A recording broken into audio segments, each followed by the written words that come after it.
Mummy જય Shri Krishna mummy. Shri Krishna બેટા, જાગી ગયા? જાગી છું, તૈયાર પણ થઈ ગયો ને. હું ને દેવાંગી બહાર પણ જઈએ છીએ. બહાર ક્યાં જાવ છો? મમ્મી દેવાંગીના માસી અમદાવાદમાં જ રહે છે ને, તેમને મળતા આવ્યું. કઈ વાંધો નહીં બેટા, જઈ આવો. જય શ્રી કૃષ્ણ. જય શ્રી કૃષ્ણ બેટા. રોહન પેટથી ખાઈ પાતો. એ રોજ સવારે નાઈ ધોઈને મને પગે રાખે છે. અને તું દિવાળીમાં 12 મહિનામાં એક જ વાર. મમ્મી તમે બંને બેસો, હું તમારે બંને માટે ચા નાસ્તો લઈ આવું છું. ઓકે. તો ખરેખર આપણે બહુ જ ભાગ્યશાળી છીએ કે આપણને આવી સંસ્કારી બહુ મળી. કેટલી ડાયને સંસ્કારી છે. હા હો, હવે મને ખબર છે. આપણે જ્યારે પહેલી વાર દેવાંગી જોવા ગયા હતા ને ત્યારે તો નથી ગયું. હા, મને દેવાંગીના પપ્પાનું ઘર અને દેવાંગીને જોઈને એવું લાગતું કે આ સાધારણ ઘરની છોકરીમાં શું પરિવાર છે. પણ હવે મને સમજાયું કે સાધારણ ઘરની છોકરી જ સંસ્કારીને ઘડાયેલી હોય છે. સાચું કહું મમ્મી, મેં જ્યારે પહેલી વાર દેવાંગી સાથે રૂમમાં બેસીને વાત કરી ને ત્યારે જ મને ખબર પડી ગઈ હતી કે 100% સોનું છે. એ વખતે નથી કર્યું, મને ખબર છે. હાલો ચા. તે ચા નાસ્તો કર્યો દેવાંગી? પહેલા તમે કરી લો, હું પછી કરી લઈશ ચા નાસ્તો. સારું, ફટાફટ કરી લે, પછી આપણે નીકળીએ. ઠીક છે, તમે આગળ થાઓ, હું ફટાફટ ચા નાસ્તો કરીને આવું છું. ઓકે જોયું મારી બહુ? તમે બહાર વેઇટ કરો, હું આવું છું. ઓકે, તો આવો પાછું. ખરેખર ભગવાને મને સંસ્કારીને કેટલી સુંદર બહુ આપી છે. ધન્ય થઈ ગયું. મમ્મી અમે નીકળી. જય શ્રી કૃષ્ણ. બેટા સાચવીને જજો ને સાચવીને આવી જજો. ઠીક છે મમ્મી. જય શ્રી કૃષ્ણ.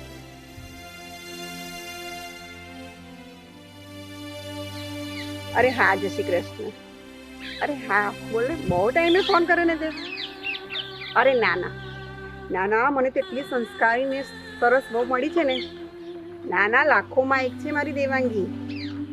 અરે તને શું ખબર, તું આવ તો ખબર પડે ને. તું ક્યારે આવે છે મારા ઘરે? અરે ના ના, કઈ વાંધો નહીં. અરે હું નસીબદાર છું કે મને દેવાંગી જેવી બહુ મળી છે. સારું સારું, ચાલ. હા ચાલ, બાય.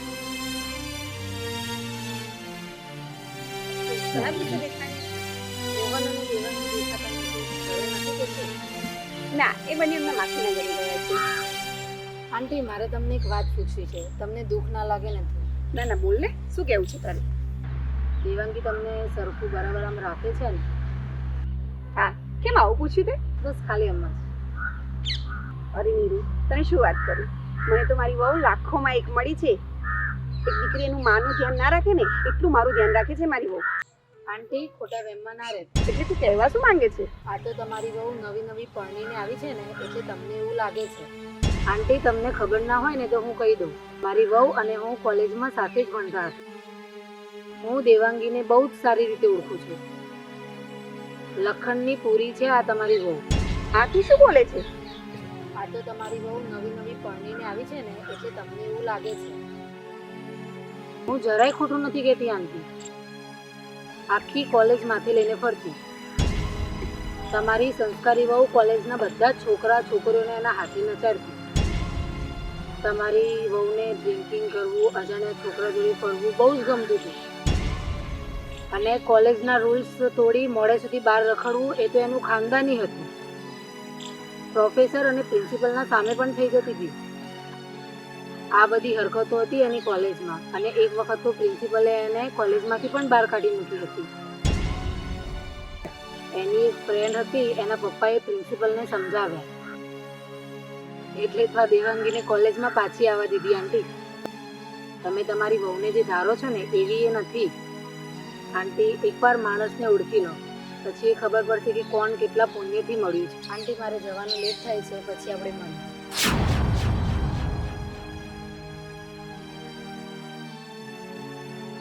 મારી બહુ આવી હશે? હે ભગવાન, મેં તો સપને પણ નહોતું વિચાર્યું કે મને આવી બહુ મળશે.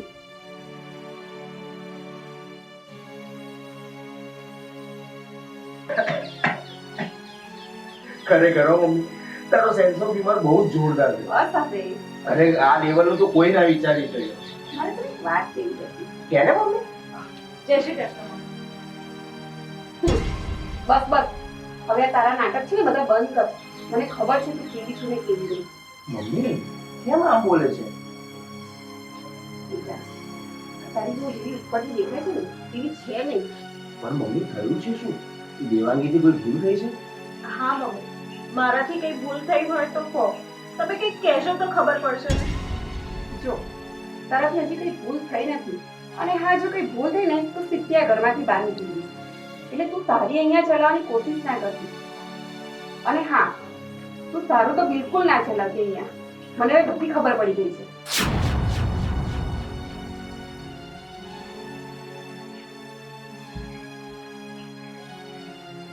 મમ્મી તું કેમ આમ બોલે છે?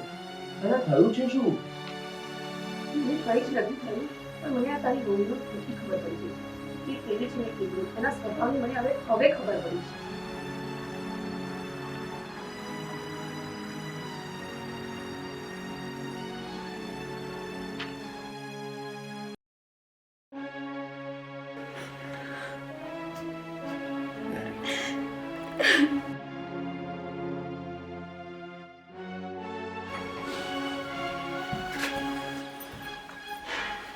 દેવાંગી છાની રહી જા, રડીશ નહીં.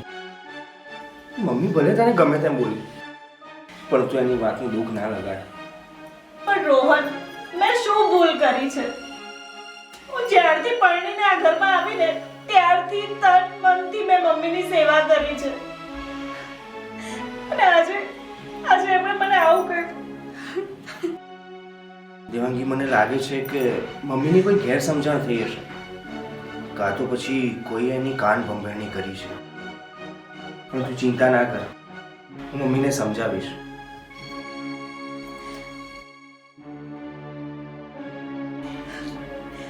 તમને ખબર છે, હું મમ્મીને મારી સગી માં જેવી જ સમજતી હતી. મેં તને કહ્યું ને, તું ચિંતા ના કર, હું મમ્મીને સમજાવીશ અને એની કોઈ ગેરસમજણ થઈ હશે તો હું દૂર કરી દઈશ. બસ ચાલ હવે જલ્દી ઊભી થા, મારે ઓફિસ જવાનું મોડું થાય છે, ટિફિન બનાવ. ચાલ.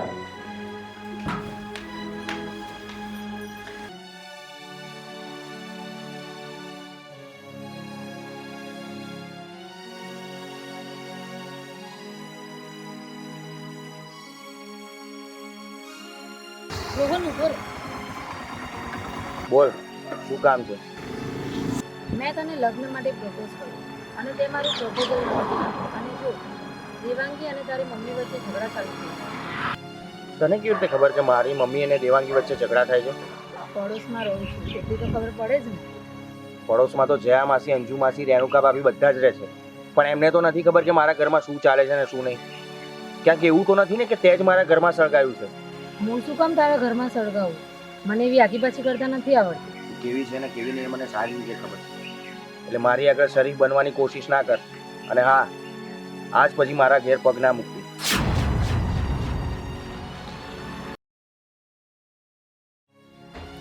અરે હજુ તો તારા ઘરમાં મેં સળગતું જ મૂક્યું છે. તારું આખું ઘર સળગાવી દઈશ.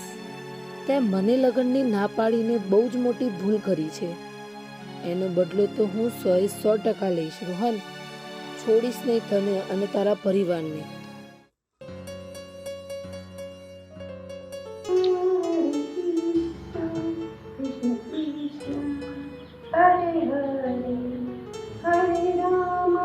મમ્મી, મારે તમારી સાથે વાત કરવી છે. હા બોલ ને. હમણાં થોડા દિવસમાં આપણા પાડોશવાળી નીરુ ઘરે આવી હતી. હા, તું ને દેવાંગી એના માસીના ઘરે ગયા ત્યારે બેસવા આવી હતી. અચ્છા, એટલે નીરુએ જ તમને દેવાંગી વિશે વાત કરી છે એમ? કે દેવાંગી આવી છે, તેવી છે વગેરે વગેરે. હા, નીરુ મને કહેતી હતી કે એની દેવાંગીને જોડે કોલેજ કરતા હતા અને દેવાંગી આખા કોલેજમાં ટોપરની જેમ ભણતી હતી. આખું કોલેજ માંથી લીધું હતું એને. અને એકવાર તો રોકડું એને છે ને પ્રિન્સિપાલે સસ્પેન્ડ પણ કરી હતી. અરુણાબેન, આ વાત તદ્દન ખોટી છે. પપ્પા તમે આવો ને, આવો બેસો. અરુણાબેન, મારી દીકરી દેવાંગી ક્યારે કોલેજ કરી છે? શું દેવાંગી કોલેજ જ નથી કરી? હા, દિવાંગીએ તો 12મા પછી એન્જિનિયરિંગ ડિપ્લોમા કર્યું છે. એટલે તમે જે કોલેજની વાત કરી રહ્યા છો તે તદ્દન ખોટી છે. અને હા અરુણાબેન, એક બીજી વાત, ક્યારેય કોઈ બીજાની વાતમાં આવીને પોતાના પરિવારમાં કંકાસ ઉત્પન્ન નહીં કરવાનો. વાતમાં આવીને દેવાંગીને ના બોલવાનું. અને હા અરુણાબેન, ક્યારેક આંખે જોયેલું અને સામે સાંભળેલું પણ ખોટું હોય છે. તમે બીજાની વાતમાં આવીને શા માટે તમારા પરિવારમાં કંકાસ ઉત્પન્ન કરી રહ્યા છો? પપ્પા તમે ક્યારે આવ્યા? બસ હમણાં જ આવ્યા બેટા. આ તો ફોન પર તારી સાથે વાત થઈ હતી, વળગી હતી એટલી જ વાત. દેવાંગી, મને માફ કરી દે બેટા. હું પડોશીની વાતોમાં આવી તારો ઉપર શંકા કરી, તને ના બોલવાનું બોલી, તારી સાથે મેં ગેરવર્તન કરી. પ્લીઝ બેટા, મને માફ કરી દે. મેં ના બોલવાના શબ્દો બોલ્યા છે.